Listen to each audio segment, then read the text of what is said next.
ব্যক্তির লাভ ক্ষতি থেকে শুরু করে রাষ্ট্রের উন্নয়ন সবকিছুর পেছনেই থাকে অর্থনীতির অবদান, আর সেজন্য দরকার অর্থনীতির চুলচেরা বিশ্লেষণ। এই বিশ্লেষণ নিয়ে ডিবিসি নিউজের সাপ্তাহিক আয়োজন অর্থনীতির সংলাপ। আজ আপনাদের সঙ্গে আছি আমি মোস্তফা মাহবুব। অর্থনীতির সংলাপের আজকের বিষয় মার্কিন শুল্ক এখন চ্যালেঞ্জ কি, এই বিষয় নিয়ে আমরা আলোচনা করব।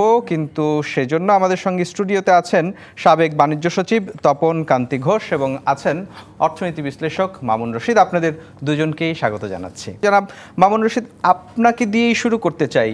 মানে অনেক কাঠখড় পুড়িয়ে শেষ পর্যন্ত 20% বাড়তি শুল্ক যেখানে এসে দাঁড়ালো আর কি, যেটি শুরুতে যেটি ছিল 37%, তারপরে দফায় দফায় কমে আলোচনায় এই 20% দিয়ে যদিও বিজিএমইএ বা ব্যবসায়ীরা বলছে এটি খুব বেশি চ্যালেঞ্জের হবে না, আপনার কাছে কি মনে হয়? তারপরও তো আসলে প্রতিযোগী দেশগুলোর থেকে আমরা এখনো অনেকটাই পিছিয়ে আছি। ধন্যবাদ।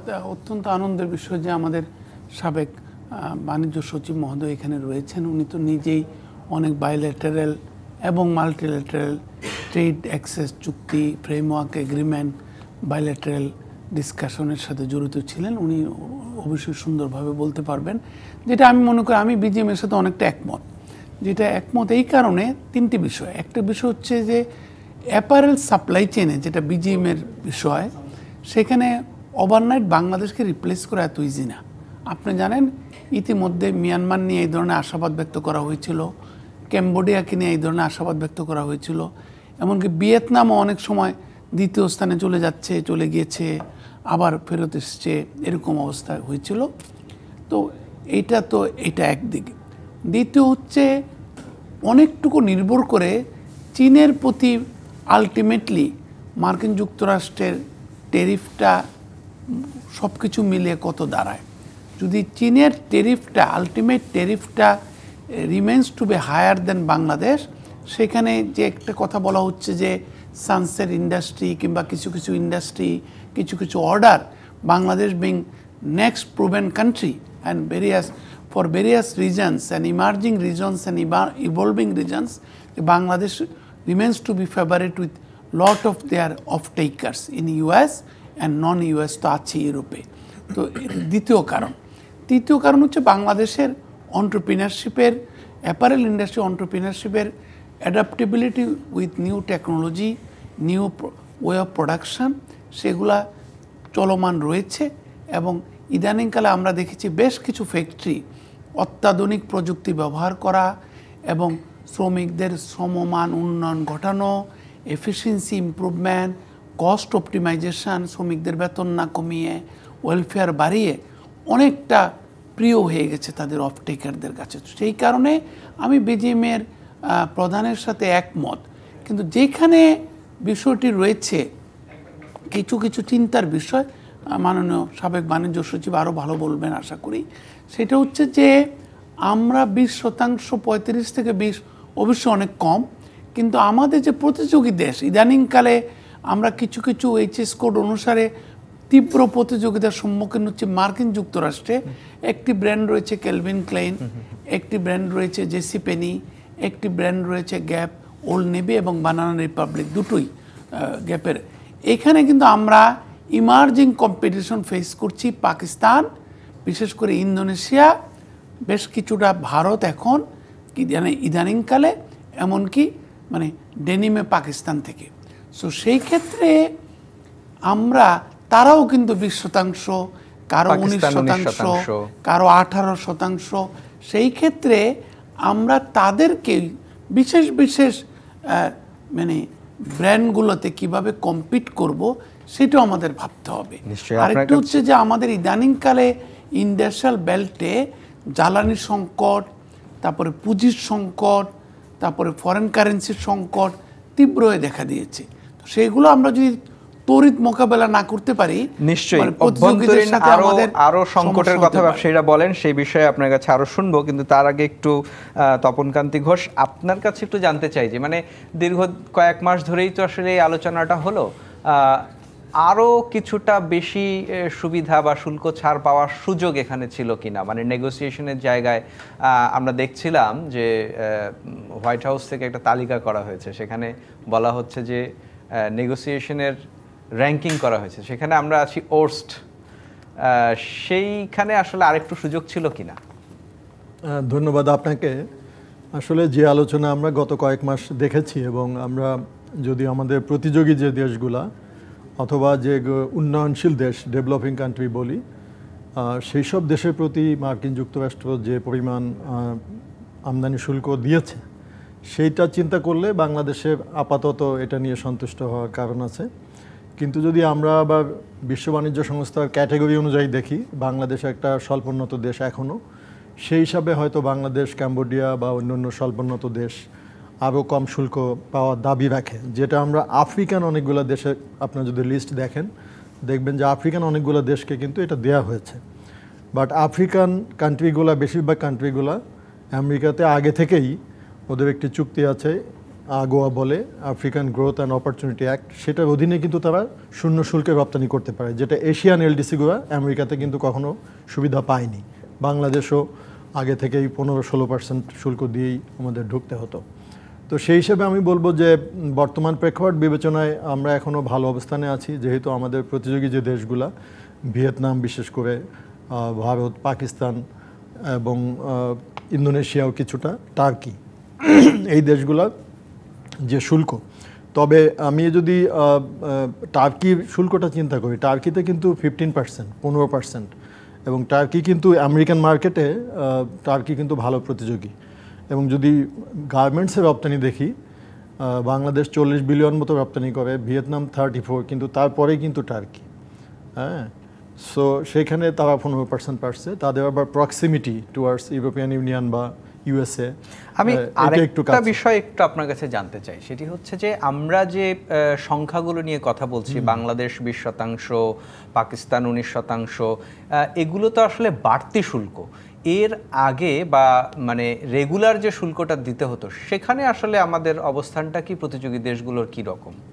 না, রেগুলার শুল্ক বলতে আগে এই যে 2 এপ্রিল যেটা লিবারেশন ডে রেসিপ্রোকাল ট্যাক্স ঘোষণা করলেন প্রেসিডেন্ট ডোনাল্ড ট্রাম্প, তার আগে যে অবস্থা ছিল সেটা হচ্ছে যে বাংলাদেশের জন্য ধরেন 16% বা এরকম আমাদের শুল্ক দিতে হতো, যেহেতু আমরা শুধুমাত্র গার্মেন্টস রপ্তানি করি। আমেরিকাতে আমাদের যে টোটাল রপ্তানি ধরেন $8.2 বিলিয়ন এবছর, তাতে 90%, প্রায় 90% হচ্ছে গার্মেন্টস। তো গার্মেন্টস আমাদের প্রধান রপ্তানি পণ্য বলে আমাদের কিন্তু 16% মতো অ্যাভারেজ দিতে হতো। বাট যারা আরও অনেক বিভিন্ন পণ্য রপ্তানি করে, ধরুন অন্য manufacturing goods, high end product, সেখানে অনেক ক্ষেত্রে শুল্ক কম আছে। সেক্ষেত্রে ভিয়েতনাম, চায়না অ্যাভারেজ শুল্ক হয়তো তাদেরকে কম দিতে হতো, কিন্তু গার্মেন্টসে কিন্তু সবার জন্যই একই শুল্কই ছিল। আপনি যদি একই ট্যারিফ লাইনে রপ্তানি করেন, তাতে সেখানে MFN ডিউটি বলে, মোস্ট ফেভার্ড নেশন, সেটা সমান ছিল। কিন্তু সব পণ্য গড় করলে হয়তো আমাদের জন্য একরকম হয়, চায়নার জন্য। ব্যবসায়ীরা যেমন বলছিলেন যে এটা ভিয়েতনামের জন্য এটি 5.5%, ভারতের জন্য এটি 6.5%। তার মানে হচ্ছে এটি গড়, কিন্তু গার্মেন্টসের ক্ষেত্রে গার্মেন্টসের ক্ষেত্রে সবাই সমান। যেটা আমাদের কারণে কেন বেশি হচ্ছে, কারণ আমরা যে রপ্তানি আমেরিকাতে করি তার প্রায় 90% হচ্ছে গার্মেন্টস। কিন্তু আমি যদি অন্য অন্য দেশগুলো দেখি, সেখানে দেখবো যে গার্মেন্টসের, আমি যদি এখানে ভিয়েতনামের কথা বলি, তাদের 13% হচ্ছে, দুঃখিত, তাদের হচ্ছে 8% হচ্ছে শুধুমাত্র গার্মেন্টস থেকে আসে, আর বাকি তাদের টেলিফোন, ইলেকট্রনিক গুডস, অন্য অনেক পণ্য আছে। সুতরাং তাদের হয়তো ওইখানে গড়ে গিয়ে কম হয় আর কি। তবে আমি এখানে একটা কথা বলবো যে এখনও কিন্তু সব দেশের সঙ্গে আলোচনা শেষ হয়নি, বিশেষ করে চায়নার সঙ্গে, যেটা মামুন ভাই বলছিলেন, যে চায়নার সঙ্গে এখন কিন্তু 30% শুল্ক আছে, প্লাস আগের এই যে 16%, তাহলে 46%। কিন্তু এটা আলোচনা শেষ হয়নি। আলোচনা শেষ হয়ে যদি এটা কমে আসে, মনে করেন 30% জায়গায় 20%, তাহলে কিন্তু বাংলাদেশ সহ ইস্ট এশিয়ার যে দেশগুলো, ভিয়েতনাম, অন্যান্য, তাদের জন্য কিন্তু একটু প্রতিযোগিতা বেশি বাড়বে। কিন্তু যদি আবার বেশি হয়, যদি আমেরিকার সঙ্গে সন্তোষজনক আলোচনা না হয়, এই 30% যদি 40%, 50% হয়, তখন আমাদের জন্য আরো অনেক ভালো হবে। সেটার সঙ্গে সঙ্গে আরেকটা শঙ্কার কথাও তো বলা হচ্ছে, যে রুলস অফ অরিজিনের একটা কথা বলা হচ্ছে, যে আমরা কাঁচামালের একটা বৃহৎ অংশ যদি চায়না থেকে নিয়ে আসি, তখন সেই পণ্যটার উপরে চীনের বাজারে যে শুল্কটা আছে সেই শুল্কটা ওই পণ্যের ক্ষেত্রে আরোপ করা হবে। এই রকম শর্ত যদি থাকে তখন আসলে আমাদের বাণিজ্যটা আসলে কোন দিকে যাবে, সেক্ষেত্রে আমাদের নেগোসিয়েশনটা কেমন হওয়া উচিত? রুলস অফ অরিজিনের বিষয়টা এখনো অতটা পরিষ্কার বোধহয় না, আমি যেটা পত্রপত্রিকায় দেখলাম। তবে এটা শুনেছিলাম যে শতকরা 40% ভ্যালু অ্যাডিশন হতে হবে। তো সেক্ষেত্রে আমাদের যে নিটওয়্যার, যেটা নিটওয়্যারে আমাদের এখন কিন্তু বেশি রপ্তানি হয়, গত বছরে যদি দেখি প্রায় 22 বিলিয়ন নিটওয়্যার থেকে, আর 18 বিলিয়ন এসছে আপনার ওভেন থেকে। ওভেনে এখনও কিন্তু আমরা অনেক বেশি বাইরের ফ্যাব্রিকের উপর ডিপেন্ডেন্ট, চায়না থেকে তার একটা প্রধান অংশ আসে। সুতরাং এইটা যদি 40% হয় তাহলে কোনো ক্ষেত্রে হয়তো সমস্যা হতে পারে। তবে আমাদের ব্যবসায়ীরা বলেন যে প্রায় 40% বাংলাদেশ অলরেডি দেশে নাকি প্রডিউস করতে পারে। তো আমরা যদি 40% ফ্যাব্রিক দেশে উৎপাদন করতে পারি এবং 40% ভ্যালু এডিশন, তাহলে হয়তো অসুবিধা হবে না। নিশ্চয়ই, কিন্তু এটা একটু অস্পষ্টতা আছে আমি বলবো এখন। নিশ্চয়ই আপনার কাছে আরো শুনবো। যারা বাংলাদেশে তো একই প্রশ্ন আপনার কাছেও করতে চাই, যে রুলস অফ অরিজিনের কথা বলা হচ্ছে। আমরা দেখছি যে বাণিজ্য ঘাটতিটা কমিয়ে আনার জন্য আমেরিকা থেকে তুলা আমদানির কথা বলা হচ্ছে। তুলা আমদানি যদি বাড়ে তাহলে যে রুলস অফ অরিজিনের ঝুঁকিতে আমরা চীন থেকে তুলা আনলে বা কাঁচামাল আনলে যেখানে আমরা একটা শঙ্কা আছে, যদিও সেটি পরিষ্কার না, কিন্তু সেই তুলোটা যখন আমরা আমেরিকা থেকে আনবো তখন তো রুলস অফ অরিজিনের ক্ষেত্রে নিশ্চয়ই সেখানে একটা বাড়তি সুযোগ পাওয়ারও নিশ্চয়ই সুযোগ থাকবে, কারণ তাদের তুলাই তো আমরা প্রসেস করে সেখানে রপ্তানি করছি। সেই জায়গায় আসলে আমাদের চিন্তা করা উচিত কিনা? চিন্তা তো করা উচিত, এবং অবশ্যই অনেক সম্ভবত, আমি যদি ভুল না করে থাকি, মাননীয় সাবেক বাণিজ্য সচিব নিজেই আলোচনায় ছিলেন, টিকফা আলোচনায়। সেখানে কিন্তু বলা হয়েছিল, এবং জনাব ট্রাম্প যে আমাদের মাননীয় প্রধান উপদেষ্টাকে যে চিঠি লিখেছেন, সেই চিঠির মধ্যে লেখা আছে কিন্তু যে তোমরা যদি মার্কিন যুক্তরাষ্ট্রে এসে উৎপাদন করো, মার্কিন যুক্তরাষ্ট্রের মানে অরিজিনাল পণ্য নিয়ে তোমরা উৎপাদন করো, আবার রিএক্সপোর্ট করো, সেই ক্ষেত্রে নতুনভাবে সুবিধা দেওয়া যায় কিনা আমরা বিবেচনায় রাখবো। তো সুতরাং সেগুলো কতটুকু সম্ভব যে এনে বেশি দামে তুলা কিনে এনে তারপরে ওই টাকা সংস্থান করবো কোত্থেকে আমরা, তারপরে আমরা যদি মার্কিন যুক্তরাষ্ট্রে গিয়ে আমাদের পক্ষে সম্ভব কিনা কোনো ধরনের মানে ম্যানুফ্যাকচারিং হাব তৈরি করা, সেগুলা মানে একটা লং ড্রন প্রসেসকে ইনভলভ করবে। বাট এগুলা কিন্তু আমরা অনেক দিনে, যেমন ভারতে একটি জিনিস ছিল যে make in India export anywhere. So জনাব ট্রাম্পের চিঠিতেও কিন্তু এটি আছে, তোমরা যদি চাও আমেরিকায় এসে তোমাদের ম্যানুফ্যাকচারিং বেল্ট প্রতিষ্ঠা করবে, ম্যানুফ্যাকচারিং হাব প্রতিষ্ঠা করবে, ভেরি গুড। আমাদের কিন্তু অনেকে, আপনি জানেন, বিজিএমের যারা সদস্য, বড় বড় রপ্তানিকারকরা, তারা কিন্তু এখন টাইম টু ডেলিভারি কমানোর জন্য তারা কিন্তু ওয়্যার হাউস অলরেডি মার্কিন যুক্তরাষ্ট্রের বিভিন্ন সিটিতে, বিভিন্ন স্টেটে কিন্তু ওয়্যার হাউসও খুলে ফেলেছে। এবং ট্রেড কার্ড, জেসি পেনি, ওরা কিন্তু চাপও দিয়েছে কোভিডের আগ থেকেই যে তোমরা এই যে ডেলিভারি টাইমটা কমাও। এবং ডেলিভারি টাইমটা কমানোর দুইটা পথ ওরা বলে দিয়েছিল, জেসি পেনি এবং অন্যরা। একটা হচ্ছে আমার শোরুমের কাছাকাছি তুমি নিয়ে আসো, যাতে করে আমার লিড টাইম একদম কমে যায় এবং তোমার দায়িত্বে তুমি তোমার ওয়্যার হাউস মেনটেন করবে। আর দ্বিতীয় হচ্ছে তোমাকে আমরা ফাইন্যান্সিং করব কিংবা থার্ড পার্টি ফাইন্যান্সিং করবে, যাতে করে ওই ফাইন্যান্সিং কস্টটা যে তুমি লোড করতে আমার এক্সপোর্টের উপরে, এটা যাতে কমে আসে। সো এই ধরনের অনেকগুলো এক্সপেরিমেন্ট হয়েছে, বাট আমরা অনেক কারণে সেই সুযোগগুলো নিতে পারিনি। হঠাৎ করে এই সুযোগগুলো আমরা নিতে পারবো আমার মনে হয় না। তবে ভালো দিকটা হচ্ছে আমাদের যেহেতু স্পিনিং, আমাদের যেহেতু টেক্সটাইল সেক্টরটা অনেক ইমপ্রুভ করেছে, অনেক ইনভেস্টমেন্ট হয়েছে। সো আমার মনে হয় যে রুলস অফ অরিজিন খুব প্রবলেম যে হবে তা না। ইদানিংকালে অনেক টেক্সটাইল, আমাদের দেখলাম যে বিটিএম এর প্রধান, উনি আমাদের ইউএস বাংলাদেশ বিজনেস কাউন্সিলের আলোচনাও আমাদের বাণিজ্য সচিবের সাথে যোগ দিয়েছিলেন। নিশ্চয়ই আপনার কথা থেকে একটা প্রশ্ন করতে চাই, সেটি হচ্ছে আপনি বলছেন যে এই যে অপরচুনিটিটা খুঁজে বের করতে হবে। আমরা দেখেছি যে এখন পর্যন্ত যদি চিন্তা করি আমরা, আমাদের বেসরকারি খাত মূলত ব্যবসায়ীদের নিজস্ব উদ্যোগেই আসলে এই বাজারগুলোতে একটা জায়গা তৈরি করেছে। কিন্তু এখন যে পরিস্থিতিটা তৈরি হয়েছে, সেটি কি আসলে শুধুই ব্যবসায়ী বা বেসরকারি খাতই পারবে? কারণ এই যে গবেষণার কথা বলছেন, খুঁজে দেখতে হবে, এখানে তো আসলে বুদ্ধিভিত্তিক কাজের সুযোগ আছে এবং একই সাথে মানে যেটাকে বলে যে রিসার্চ করতে হবে, সেই জায়গাগুলোতে আসলে শুধুই মাত্র বেসরকারি খাত কি এটা করতে পারবে, নাকি এখানে সরকারেরও পার্টিসিপেশনের সুযোগ আছে? অবশ্যই সরকারের পার্টিসিপেশনের সুযোগ আছে। উনি নিজে জানেন যে যখন নাকি বিভিন্ন নেগোসিয়েশনগুলোতে এখন কার পার্ট কি, সরকারের কাজ হচ্ছে নেগোসিয়েশনগুলোতে উপস্থিত থাকা, G2G নেগোসিয়েশন, যেহেতু আমার দেশে অন্য দেশের পণ্য প্রবেশ করবে দায়িত্ব থেকে USTR, তাই না? এবং স্বাভাবিকভাবে বাণিজ্য মন্ত্রণালয় কিন্তু আপনি জানেন কি না, মরহুম সাইফুর রহমান সাহেবের সময় থেকে আস্তে আস্তে বেড়েছে, কমেছে, লো ওয়েব হাই ওয়েব ছিল। ওনারা কিন্তু ট্রেড কাউন্সিলর যে নিয়োগ দেন, ট্রেড অ্যাটাচে কিংবা ট্রেড কাউন্সিলর, সেইটা কিন্তু বাণিজ্য মন্ত্রণালয় কিন্তু মনিটরিংয়ের দায়িত্বে ফরেন মিনিস্ট্রির সাথে লিয়াজ করে যে ওনারা রপ্তানি বাড়াতে পারছেন কিনা।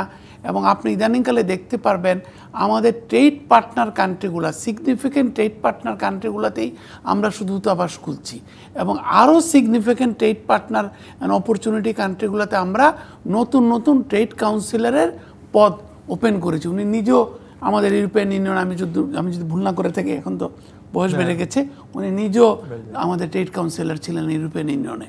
সো উনি জানেন সরকারের কাজটুকু করবে, G2G নেগোসিয়েশন, মার্কেট অ্যাক্সেস কি করতে পারি, এখানে কোনো কনসেশন দেওয়া যায় কিনা।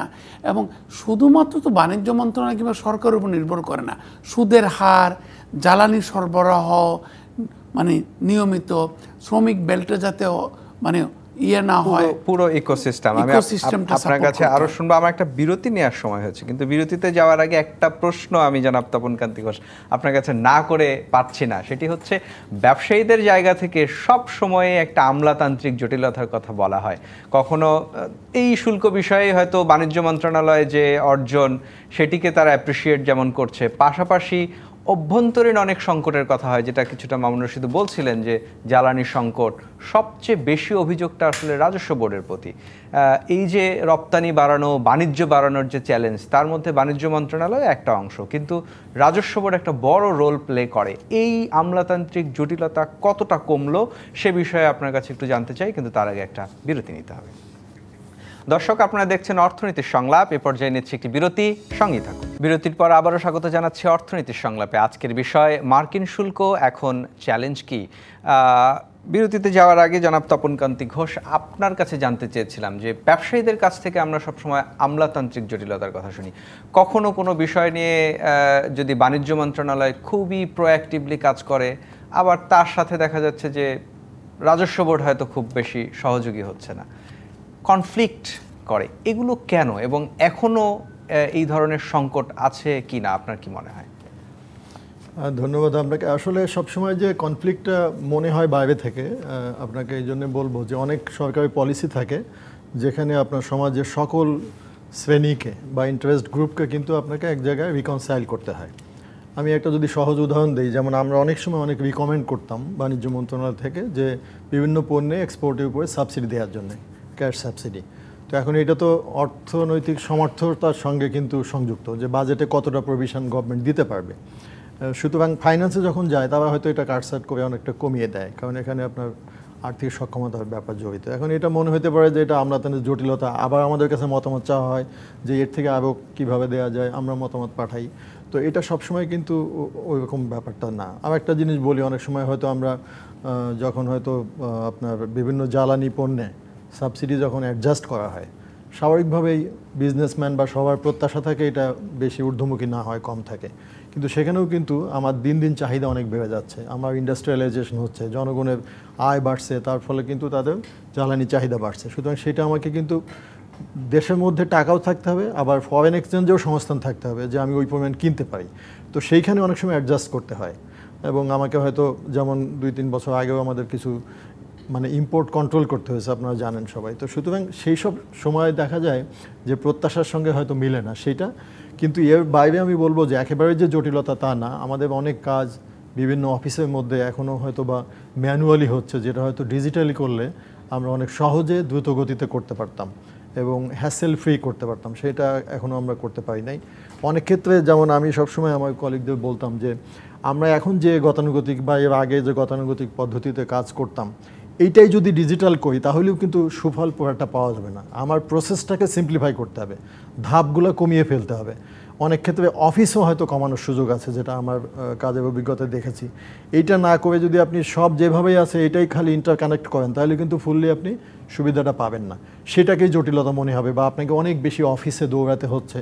সেই জায়গাগুলো কিন্তু ঠিক করতে হবে। এখানে ডিজিটালও করতে হবে, প্রসেসটা সিম্পলিফাই করতে হবে, অফিসের সংখ্যা কমানো বা ধাপ কমাতে হবে, কাজের ধাপ। কিন্তু ওই যে আমরা একটা কথা বলি না যে ম্যান মানে always it's important man behind the machine, মানে সেইখানে কতটুকু পরিবর্তন আনা সম্ভব আসলে? কারণ সেই একই লোকই যদি থাকে, আমরা দেখলাম যে কম্পিউটারাইজড করার পরও খুব একটা গতি আসে না, তারপরও দেখা যাচ্ছে যে ওই কম্পিউটারের ফাইলটাও হয়তো দিনের পর দিন ঝুলে থাকছে, সেখানে পরিবর্তন আসবে। এটা তো একটা সামগ্রিক সমাজের কথা আপনি বললেন, সেখানে তো অনেক পরিবর্তন আনতে হবে, জবাবদিহিতা আনতে হবে।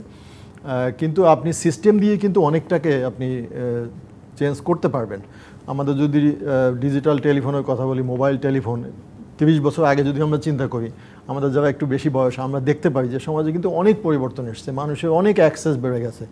আপনি এখন মোবাইল দিয়ে যে কোনো জ্ঞানের রাজ্যে প্রবেশ করতে পারেন। এই যে ট্যারিফ নিয়ে কথা হচ্ছে, আমেরিকায় কোথায় কি হচ্ছে, কোন দেশে, আপনি সব কিছু জানতে পারছেন, কিন্তু এটা তো ছিল না।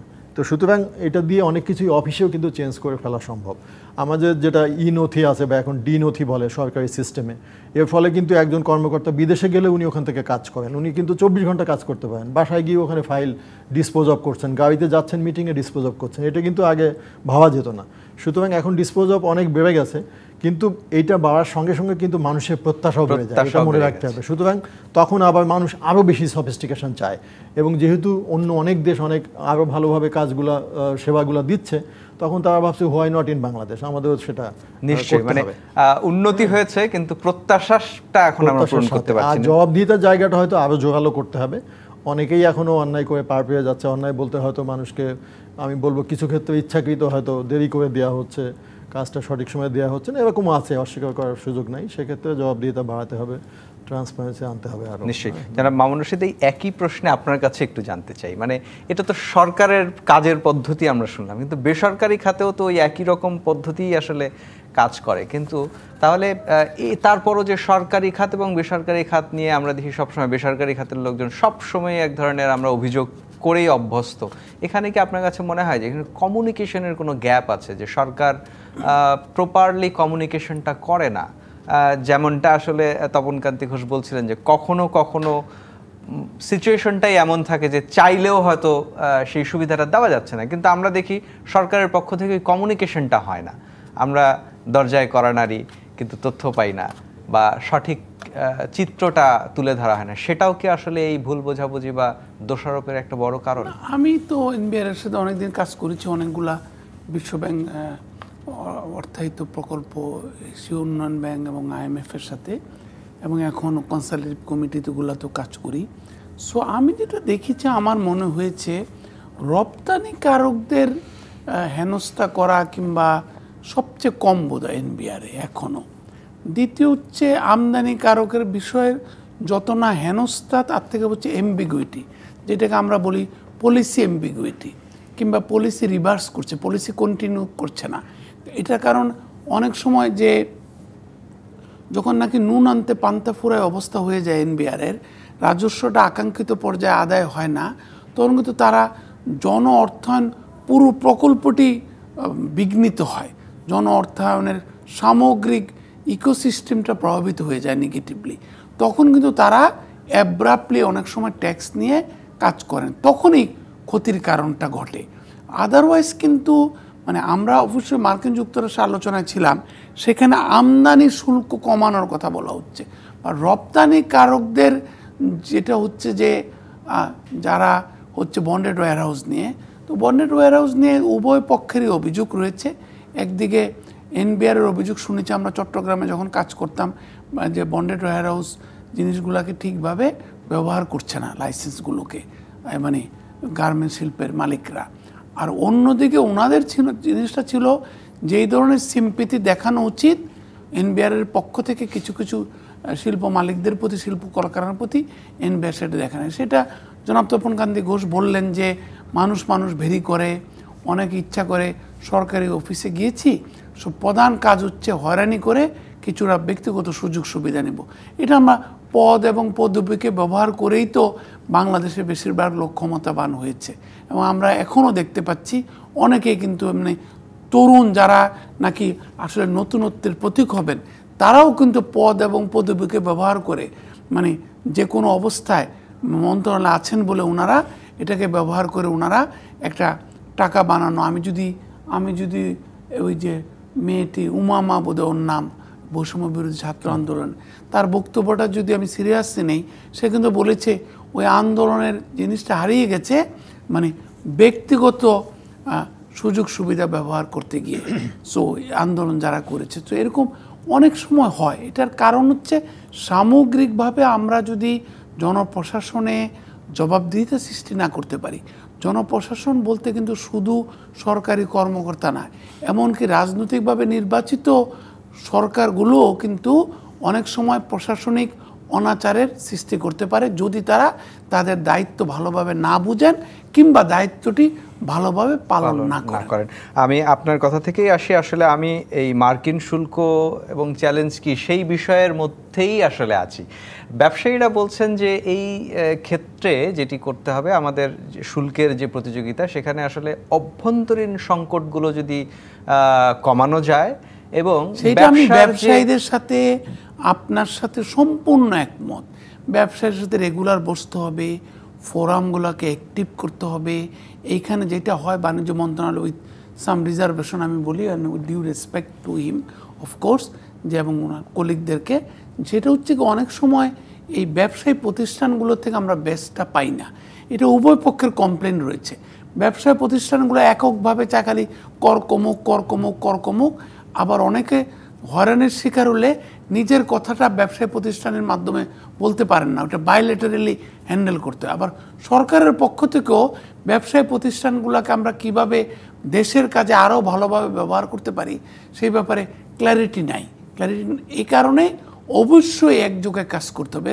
ব্যক্তিখাত নির্ভর একটি অর্থনীতি, ক্রমাগতভাবে আমরা ব্যক্তিখাতকে ড্রাইভিং সিটে না যদি বসাতে চাই, সেই ক্ষেত্রে আমরা অবশ্যই ব্যক্তিগতের কথা শুনতে হবে। সেখানে of course communication is a major issue, এবং এটা উভয় পক্ষের কমিউনিকেশনটা। ব্যক্তিগতকেও তার ওই ইস্যুগুলোকে তুলে ধরতে হবে, বাণিজ্য মন্ত্রণালয় বলুন, অর্থ মন্ত্রণালয় বলুন, এনবিআর বলুন, যেগুলো আসলে বহুজনের ইস্যু। আমার একক ইস্যুর কারণে যদি আমি এনবিআরের মূল্যবান সময় নষ্ট করে ফেলি, তাহলে জাতীয় ইস্যুর তো সমাধান হবে না। তাই আমরা বেশিরভাগ সময় দেখি কি, উনি আরও ভালো বলতে পারবেন, আমরা মাননীয় বাণিজ্য সচিবের কাছে গিয়ে শুধুমাত্র আমার সমস্যাটার সমাধান চাইলাম, তাহলে তো এটা কাজটা হলো না। উনি তখন কি বলবেন? উনি বলবেন, না ভাই, আমি অন্য আরও 10 জনের কথা শুনি, আপনার যে সমস্যার কথা বললেন আর বাকি 9 জন তো এই সমস্যার কথা বলছেন না।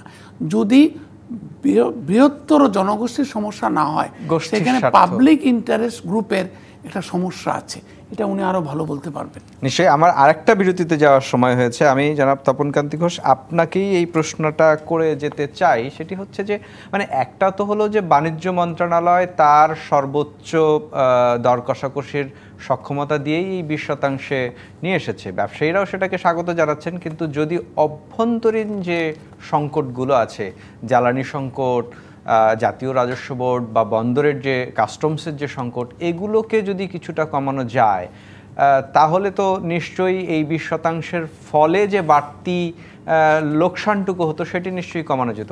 আপনার কাছে একটু পরামর্শ জানতে চাই যে বাণিজ্য মন্ত্রণালয় যে এটাকে বলবো যে ব্যথাটা, যে যাতনাটা সহ্য করলো, সেটা কি আসলে অন্য প্রতিষ্ঠানগুলো সমানভাবে করবে বা অতীতে করেছে এরকম একই সংকটে? এই প্রশ্নের উত্তর জানতে চাই, কিন্তু তার আগে একটা বিরতি নিতে হবে।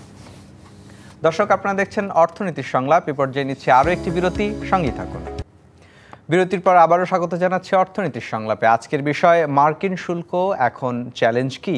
বিরতিতে যাওয়ার আগে জনাব তপনকান্তি ঘোষ, আপনার কাছে জানতে চেয়েছি যে এই চ্যালেঞ্জ যেটা এসেছিল সেটা তো সবার, বাণিজ্য মন্ত্রণালয় এখানে নেতৃত্বস্থানীয় ভূমিকা পালন করেছে। আমরা দেখেছি যে সব মন্ত্রণালয়ের সমন্বয়ে নিশ্চয়ই এই কাজটি হয়েছে, কিন্তু এখন এই চ্যালেঞ্জ উত্তরণের ক্ষেত্রে ব্যবসায়ীরা যখন আসলে দেশে তাদের ব্যবসা পণ্যটি করবেন বা বাণিজ্য রপ্তানির প্রক্রিয়ার সঙ্গে যে সমস্ত সংস্থা, তারাও কি আসলে সমানতালে কাজ করে? অতীতে আমরা দেখেছি যে অনেক রকম অভিযোগ, সেখানে পরিবর্তন জরুরি কিনা বা কিভাবে সেই পরিবর্তন করা সম্ভব? ধন্যবাদ। আসলে আপনার সঙ্গে আমি একমত যে আমাদের বৈশ্বিক যে অনিশ্চয়তাটা ছিল সেটা চলে গেছে, আমাদের ট্যারিফ এখন at per with our competitor countries. কিন্তু আসলে এর আগেও এই ট্যারিফ বসানোর আগেও কিন্তু আমাদের মূল চ্যালেঞ্জটা কিন্তু দেশের মধ্যে। এই জন্যে আমি বলবো যে আমাদের ব্যবসায়ীরা অনেক কঠিন পরিস্থিতির মধ্যে কিন্তু বিজনেস করে কম্পিট করে পৃথিবীতে এক্সপোর্ট করতে হয়, এবং তার কিছু কাঠামোগত বিষয়ও আছে, যেমন হয়তো অনেক বেশি ইন্টারেস্ট রেট আপনারা জানেন এখন তাদেরকে লোন নিতে হচ্ছে। তো আমরা যদি ইনফ্লেশনটা কমাতে পারি তাহলে কিন্তু ইন্টারেস্ট রেট কমে আসবে, স্বল্প সুদে যখন তারা ক্যাপিটাল পাবে সহজে, এটা একটা উপায় হতে পারে। আপনি জ্বালানির কথা বলছিলেন, জ্বালানি যেহেতু এখন অনেকটাই এলএনজি সহ গ্যাসের, আমাদের দেশীয় গ্যাস এটা কমে যাচ্ছে, সো এলএনজি বেশি আমদানি করতে হচ্ছে, এটাকে কিন্তু দামটা বেশি হয়ে গেছে। কিন্তু তারপরে সবাইকে যদি আমরা দিতে পারি, সবাইকে যদি আমরা গ্যাস সাপ্লাইটা দিতে পারি, তাহলে কিন্তু এইখানে অনেকেই সুবিধাটা পাবে। অনেক জায়গায় কিন্তু গ্যাস সাপ্লাইটা বন্ধ ছিল। আমি অন্য অন্য কস্ট কমানোর কথাও বলবো। অনেক জায়গায় আপনারা দেখবেন যে আমাদের পোর্টের কথা যদি আমরা বলি, এখন আমাদের 120-25 বিলিয়ন ডলার হয়তো আমদানি রপ্তানি বাণিজ্য হচ্ছে। আপনি ভিয়েতনামে দেখেন, তারা কিন্তু প্রায় 800 বিলিয়ন ডলার, মানে 403 বিলিয়ন হচ্ছে রপ্তানি, 379 বিলিয়ন গত বছরে আমদানি। তাহলে তার পোর্ট ব্যবস্থাকে কোন ধরনের এফিসিয়েন্সি এবং কত ক্ষমতা সক্ষমতা বাড়ানো লেগেছে, তাই না? তো আমাদের কিন্তু এই জায়গাগুলোতে পোর্টে যদি কনজেশন হয়ে যায়, আমাদের এখনও কিন্তু টাইম অনেক বেশি, লিড টাইম, বা আমরা যদি বলি যে একটা জাহাজ এসে চলে যাওয়ার মাঝখানের যে সময়টা, আমরা একটা এনবিআর থেকে স্টাডি করা হয়েছিল, সেখানে দেখা গেছে অ্যাভারেজ প্রায় 11 দিন মতো সময় লাগে। তো সেইটা হয়তো আপনি দেখবেন ভিয়েতনামে হয়তো অনেক কম, মেবি 2 দিন আমি ধরে নিলাম, সিঙ্গাপুরে হয়তো 24 ঘন্টার মধ্যেই। তো এই এফিসিয়েন্সিগুলো কিন্তু বাড়াতে হবে পোর্টে। তেমনি আমাদের ট্রান্সপোর্টের কথা, আমাদের ঢাকা চট্টগ্রাম যে করিডোরটা, সেটা কিন্তু মোটেই যথেষ্ট না আমি বলবো, এখনই যে পরিমাণ যানবাহন চলে। তো সেই সব কিছুই কিন্তু যুক্ত, শুধু কমার্স মিনিস্ট্রি এখানে বিষয় না, এখানে সড়ক পরিবহন, এখানে পোর্ট, নৌ পরিবহন, তারপরে আরো অনেকগুলো বিষয় আছে যেখানে নন ট্যারিফ ইস্যু। শুল্কটা যখন আসলো, সরকার বেসরকারি খাত সবাই চিন্তিত হলো। এখন আন্তর্জাতিক ওই জায়গাটা থেকে হয়তো আমরা একটা স্বস্তির জায়গায় এসেছি, কিন্তু ব্যবসার এই পরিবেশগুলো যদি সৃষ্টি করতে না পারি, মানে এই তাড়নাটা যে না আমার ব্যবসাটাকে করতে দিতে হবে, প্রাইভেট সেক্টরকে বাধা দেওয়া যাবে না আমার দেশের স্বার্থে, মাঠ পর্যায়ের প্রশাসনকে এই মেসেজটা কে বুঝাবে আসলে? আমি কিন্তু এটাই বলবো যে আসলে দেখেন, শুল্ক নিয়ে আমরা অনেক সময় বেশি চিন্তিত হয়ে যাই, কিন্তু আমার দেশের অন্য সমস্যাগুলো কিন্তু আরও বেশি আমাদের অ্যাড্রেস করা উচিত। একটা তুলনা দিলে বুঝবেন, আমেরিকাতে আগে 16% শুল্ক ছিল, কিন্তু তার সত্ত্বেও তো আমরা অনেক ভালো রপ্তানি করছিলাম। ইউরোপিয়ান ইউনিয়নে কিন্তু কোনো শুল্ক নাই। তো ইউরোপিয়ান ইউনিয়নে আমরা আরেকটু বেশি ভালো করি, সেই জন্য ওখানে আমরা দ্বিতীয় সর্বোচ্চ রপ্তানিকারক, আর আমেরিকাতে তৃতীয় সর্বোচ্চ।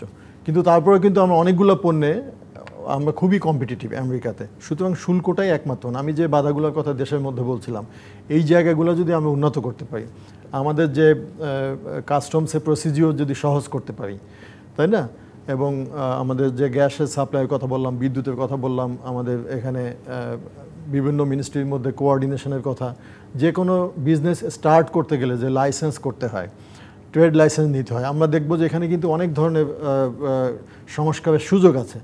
আমরা একটা চেষ্টা করেছিলাম আগে, আমারই প্রস্তাব ছিল বাণিজ্য মন্ত্রণালয় থেকে, যে যারা কোম্পানি ফরমেশন করবেন আরজেসি থেকে, তাদের আর ট্রেড লাইসেন্স নিতে হবে না। বিকজ ট্রেড লাইসেন্স নিতে গেলে কিন্তু অনেক ঝামেলা আছে, অনেক সময় অনেক অতিরিক্ত টাকাও দাবি করা হয় বিভিন্ন ইয়ে থেকে।